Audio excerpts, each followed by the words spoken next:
Allez, on démarre ce JT avec vous, Émilie, bonjour. Bonjour David. Et des taxes foncières qui sont toujours de plus en plus chères.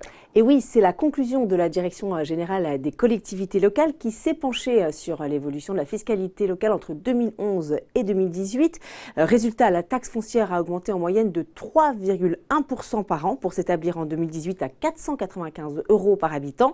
En cause, la revalorisation des valeurs locatives, mais aussi la hausse des taux d'imposition qui servent tous deux de base de calcul à la taxe foncière. Alors il faut noter quand même de fortes disparités à travers les régions, avec des montants qui peuvent varier de 1 à 3 en fonction de là où on vit. Dans certains territoires, comme en région PACA par exemple, la taxe peut monter jusqu'à 535 €, alors qu'en Corse, elle n'est que de 175 €.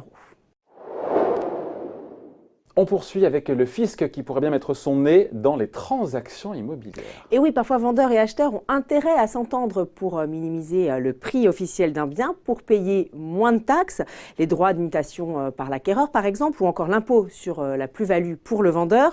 Mais ce sera peut-être désormais plus compliqué, c'est ce que vient de décider la Cour de cassation dans un arrêt de février dernier. L'administration fiscale pourra rectifier le prix payé si ce dernier lui semble insuffisant au regard du prix du marché.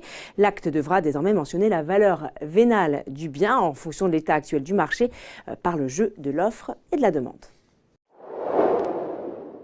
Allez, on termine avec cette petite révolution. La demande unique de retraite en ligne vient de voir le jour. Gain de temps en perspective, Émilie. Et c'est une réalité depuis le 15 mars dernier. Vous pouvez réaliser toutes vos démarches en une seule fois sur le portail Interrégime Info Retraite. Il faut dire que jusqu'à présent, c'était très fastidieux. Il fallait faire une demande auprès de chaque régime de base et complémentaire auquel on avait cotisé tout au long de sa carrière. Désormais, tout se fait en quelques clics. Si vous avez bien pensé, bien sûr, à créer votre compte retraite, tout est pré-rempli. Pas besoin de reporter les éléments de votre dossier. Et puis, les pièces justificatives sont envoyées en ligne directement, tout comme le suivi de votre dossier. Votre demande sera ensuite transférée aux différents régimes qui vous enverront par courrier une notification de votre pension. Gain de temps colossal, on vous l'avait dit. Merci, Émilie. Merci David.